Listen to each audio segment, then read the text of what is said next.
श्रीमन्नारायणे नारायणे Narayan Sriman Narayana नारायणे Narayan Sriman Narayana नारायणे Narayan. Hello दोस्तों, कैसे हो आप सब। आशा करता हूँ आप सब अच्छे और स्वस्थ होंगे। हम भी अच्छे और स्वस्थ हैं। सभी दोस्तों को नारायण नारायण नारायण। कृपया हमारे वीडियो को ज़्यादा से ज़्यादा शेयर कीजिए, लाइक कीजिए और चैनल को सब्सक्राइब कीजिए। चलो आज हम आपको महाशिव पुराण के रुद्र संहिता द्वितीय खंड का अगला अध्याय सुनाते हैं। चलो हम शुरू करते हैं। ओम नमः शिवाय, ओम नमः शिवाय, ओम नमः शिवाय।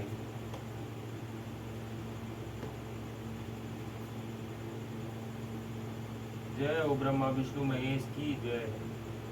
जय हो गणेश जी महाराज की जय, शिव जी महाराज की जय, माता पार्वती की जय, नंदी महाराज की जय। भूल चूक हुई हो तो क्षमा करना प्रभु।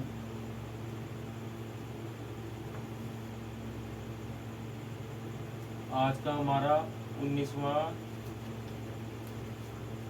अध्याय, 19वां और 20वां अध्याय है। आज हम 19वां और 20वां दोनों अध्याय करेंगे। 19 और 20 दोनों अध्याय है हमारा। सती और शिव के द्वारा अग्नि की परिक्रमा, श्री हरि द्वारा शिव तत्व का वर्णन, शिव का ब्रह्मा जी को दिए हुए वर के अनुसार वेदी पर सदा के लिए अवस्थान तथा शिव और सती का विदा हो कैलाश पर जाना। ब्रह्मा जी कहते हैं, नारद कन्यादान करके दक्ष ने भगवान शंकर को नाना प्रकार की वस्तुएं दहेज में दी। यह सब करके वे बड़े प्रसन्न हुए। फिर उन्होंने ब्राह्मणों को भी नाना प्रकार के धन बांटे। तत्पश्चात लक्ष्मी सहित भगवान विष्णु शंभु के पास हाथ जोड़कर खड़े हुए और यूं बोले, देवदेव महादेव दया सागर प्रभु तात, आप संपूर्ण जगत के पिता हैं और सती देवी सबकी माता है। आप दोनों सत्पुरुषों के कल्याण तथा दुष्टों के दमन के लिए सदा लीला पूर्वक अवतार ग्रहण करते हैं। यह सनातन श्रुति का कथन है। आप चिकने नील अंजन के समान शोभा वाली सती के साथ जिस प्रकार शोभा पा रहे हैं, मैं उससे उल्टे लक्ष्मी के साथ शोभा पा रहा हूँ। अर्थात सती नीलवर्ण तथा आप गौरवर्ण हैं, उससे उल्टे मैं नीलवर्ण तथा लक्ष्मी गौरववर्णा है। नारद, मैं देवी सती के पास आकर ग्रह सूत्रोक्त विधि से विस्तार पूर्वक सारा अग्नि कार्य कराने लगा।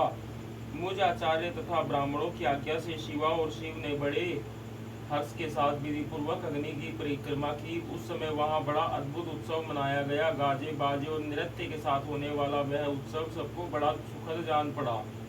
तदंतर भगवान विष्णु बोले, सदाशिव, मैं आपकी आज्ञा से यहाँ शिव तत्व का वर्णन करता हूँ। समस्त देवता तथा दूसरे मुनि अपने मन एकाग्र करके इस विषय को सुने।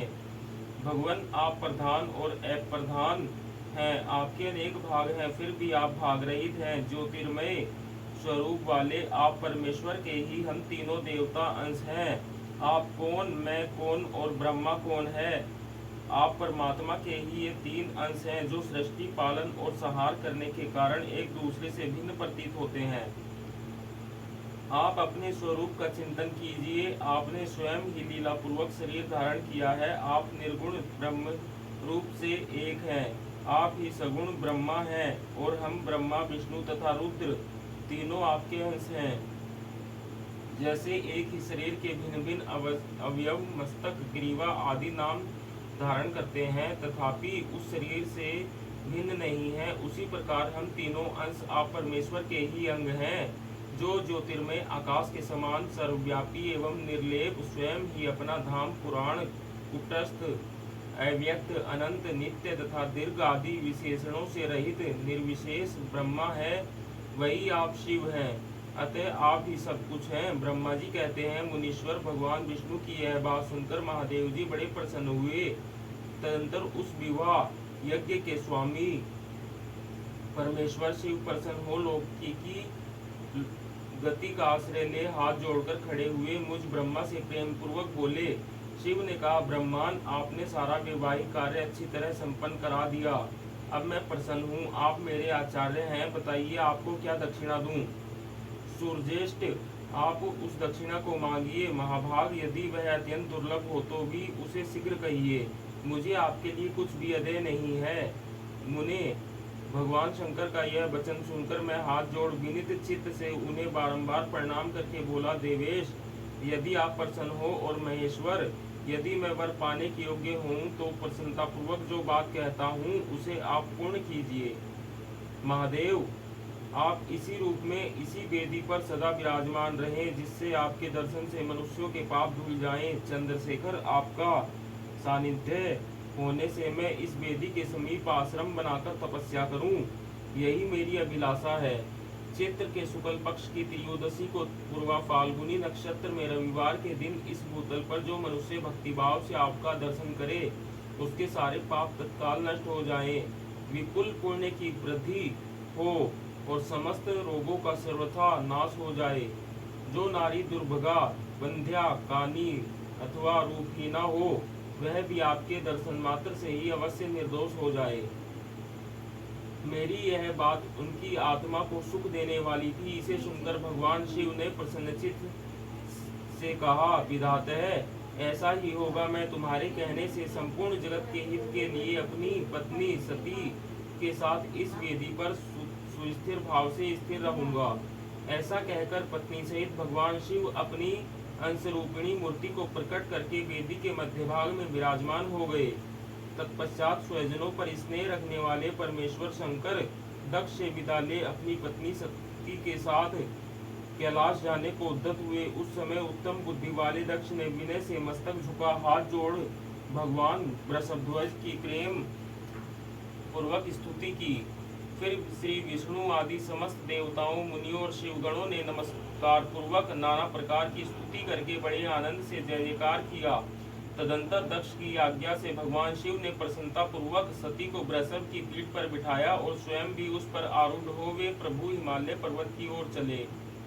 भगवान शंकर के समीप वृषभ पर बैठी हुई सुंदर दांत और मनोहर हास वाली सती अपने नील श्याम वर्ण के कारण चंद्रमा में नीली रेखा के समान शोभा पा रही थी।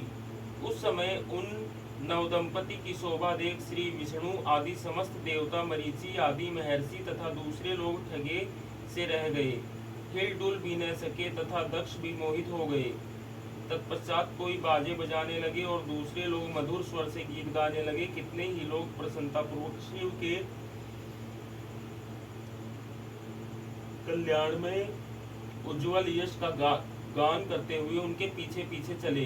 भगवान शंकर ने बीच रास्ते से दक्ष को प्रसन्नतापूर्वक लौटा दिया और स्वयं प्रेमाकुल हो प्रमथगणों के साथ अपने धाम को जा पहुँचे।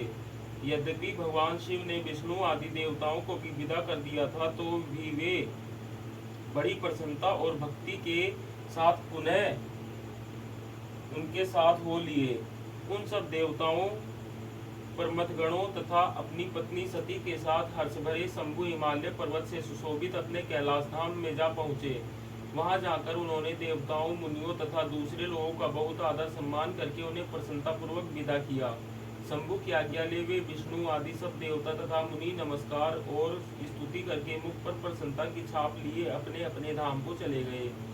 सदाशिव का चिंतन करने वाले भगवान शिव भी अत्यंत आनंदित हो हिमालय के शिखर पर रहकर अपनी पत्नी दक्ष कन्या सती के साथ रहने लगे। सूत जी कहते हैं, मुनियों, पूर्व काल में श्याम्भू मनवंतर में भगवान शंकर और सती का जिस प्रकार विवाह हुआ वह सारा प्रसंग मैंने तुमसे कह दिया। जो विवाह काल में यज्ञ में अथवा किसी भी शुभ कार्य के आरंभ में भगवान शंकर की पूजा करके शांतचित्त से इस कथा को सुनता है, उसका सारा कर्म तथा वैवाहिक आयोजन बिना किसी विघ्न बाधा के पूर्ण होता है और दूसरे शुभ कर्म भी सदा निर्विघ्न पूर्ण होते हैं। इस शुभ उपाख्यान को प्रेम पूर्वक सुनकर विवाहित होने वाली कन्या भी सुख, सौभाग्य, सुशीलता और सदाचार आदि सद्गुणों से संपन्न साध्वी स्त्री तथा पुत्रवती होती है। ओम नमः शिवाय, ओम नमः शिवाय, ओम नमः शिवाय। जय हो ब्रह्मा विष्णु महेश, आपकी सदा ही जय जय होवे। कोई भूल चूक हुई हो तो क्षमा करना। नारायण नारायण नारायण। दोस्तों, आज के लिए इतना ही। सभी को नारायण नारायण नारायण।